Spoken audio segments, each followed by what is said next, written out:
कहते हैं जब किसी गांव में रात के सन्नाटे के बीच घुंघरुओं जैसी आवाज नहीं बल्कि चप्पलों के बिना चलते कदमों की आहट सुनाई दे तो समझ लेना वहां कोई साधु नहीं आया, वहां आया है अघोरी। ये कहानी है उस गांव की जहां लोग दरवाजे बंद करके नहीं, सांस रोक कर सोते थे। राघव एक रिपोर्ट के लिए मध्य भारत के एक सुनसान गांव धनौर पहुंचता है। गांव सुंदर है लेकिन हवा भारी है। कोई हंसता नहीं, कोई आंख मिलाकर बात नहीं करता। मोहन उसे रहने के लिए एक पुराना घर दिलवाता है। रात को बाहर मत निकलना भैया, और अगर कुछ सुनाई दे तो समझना मत कि कोई जानवर है। राघव हंस देता है। रात 12 बजे टक टक टक कोई नंगे पैरों से चल रहा है। आहट घर के बाहर रुकती है, फिर शमशान की तरफ से हंसी जैसी आवाज। राघव खिड़की खोलता है, कुछ नहीं दिखता, लेकिन सुबह घर के बाहर राख से बने पांव के निशान। सुबह सरपंच से बातचीत होती है। पिछले 3 महीनों में 7 लोग रातों रात पागल हो गए, 2 लापता हैं। शमशान के पास एक अघोरी रहने लगा है। वो रात में गांव की परिक्रमा करता है। उसी शाम एक और घटना। एक बच्चा नींद में बोलने लगता है, वो मुझे बुला रहा है। राघव शमशान के पास रहने वाली काली दाई से मिलता है। उसकी आंखें सफेद हैं। अघोरी साधना नहीं कर रहा बेटा, वो जागरण कर रहा है मरे हुओं का। वो बताती है उस अघोरी को गांव से बदला लेना है। 25 साल पहले उसे जिंदा जला दिया गया था और उसका शरीर शमशान में ही दफन है। रात 2 बजे शमशान में एक आकृति बैठी है। शवों की राख से लिपटा शरीर, लंबे बाल, आंखें नहीं, अंधेरे के गड्ढे। अघोरी अचानक बोलता है, जो मुझे जला कर गए अब मैं उन्हें जगा रहा हूं। चारों तरफ से हड्डियों की खड़खड़ाहट। राघव भागता है। अगली रात गांव में लोग चीखते हैं, मवेशी मरने लगते हैं। दीवारों पर राख के निशान। सरपंच खुद अघोरी के सामने जाता है। अघोरी उसकी ओर देखता है। सरपंच वहीं गिर पड़ता है। काली दाई राघव को बताती है, अघोरी को मुक्त करना होगा, उसके शरीर को गंगा जल और मंत्र से जलाओ। अघोरी हंसता है। आसमान लाल हो जाता है। मंत्र पढ़ते ही अघोरी चीखता है और राख में बदल जाता है। हवा शांत। सुबह गांव शांत है। राघव लौट रहा है, लेकिन बस स्टैंड पर उसके पीछे कोई खड़ा है। अघोरी मरा नहीं था, वो बस शरीर छोड़कर आगे बढ़ गया था, क्योंकि अघोरी की साधना कभी खत्म नहीं होती। जिसे जला दिया गया हो वो राख में मरता है, लेकिन जिसे अपमान में जलाया गया हो वो लौट कर गांव जला देता है। धनौर गांव वालों को लगा था अघोरी की कहानी खत्म हो गई है।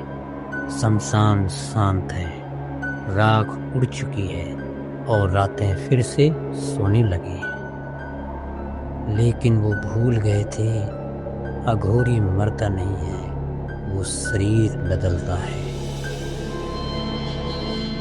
राघव शहर लौट चुका था, लेकिन अब वो सो नहीं पाता था। हर रात नंगे पैरों की आहट और कान के पास एक फुसफुसाहट। तू मेरा गवाह है। एक रात उसके घर के बाहर राख के पैरों के निशान थे। शहर में शमशान की राख। अगली रात राघव को फोन बजता है। भैया वो फिर आ गया है। पर इस बार वो बोलता नहीं, सिर्फ देखता है। धनौर में 3 लोग नींद में मर चुके थे। चेहरों पर डर था और आंखें खुली हुई थी। राघव वापस धनौर पहुंचता है। ये सब अफवाह है, अघोरी की लाश जला दी गई थी।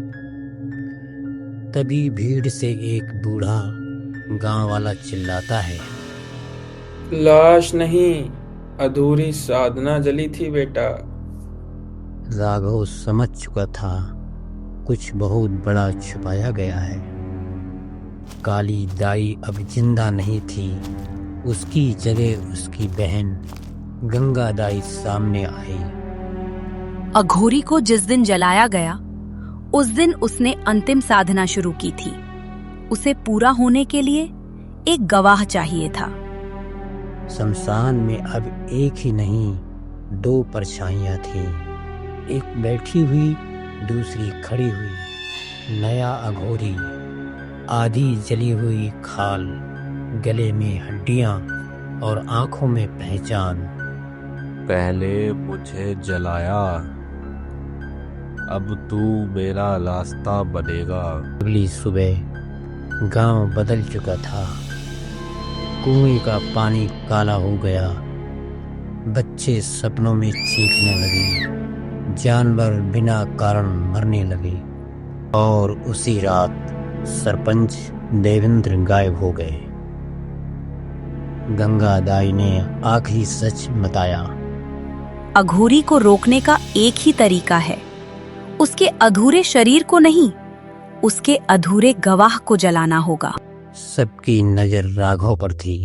शमशान में अघोरी जोर से हंसता है। राघव आग के पास खड़ा है। अब तू समझा कहानी क्यों लिखी जाती है। आग जलती है लेकिन राघव नहीं जलता। अघोरी चीखता है और इस बार वो हवा में घुल जाता है। सुबह गांव शांत था। राघव गांव छोड़ देता है। नया निशान, नंगे पैरों का। दिनोर बच गया पर कहानी खत्म नहीं हुई, क्योंकि अघोरी जगह नहीं बदलता, गवाह बदलता है।